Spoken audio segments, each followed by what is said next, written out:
Resettlement state asida Santi purakpa ngamloi IDP singna mayumda sangning bagi sanglabasu khatnari banakan anima wari sadriba phawwa Santi purakpa ngamloi haina nambol kamong ge manung dalaiba khoripok village ki ningthou Manglal kipgen na phongdorakli wafama singarang paumi singa unaba amada phongdokhibani unaba da mahakna makha taraduna tholiba irang asina hiram kayada awaba piri yumnak kuntaret leiduna khunza sani tarama thoirom leiramba khunasi ngasi khunza humputara tamak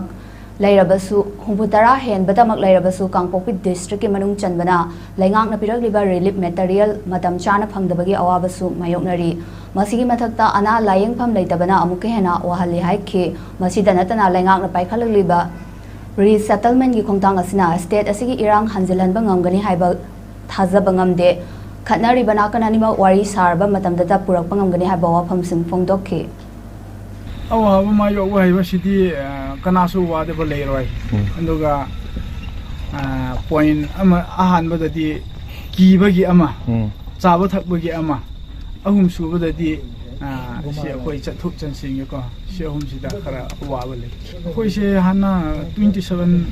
total population na 211 gumale to something lei do ma la angang sing school ka ba mayam ko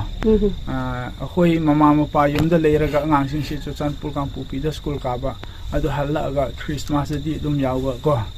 khoi na lo sura ga ayam ba di dum hi jai ko handak irang si da di eina khoi ukon da gi hai tare khoi lam da gi u ka ga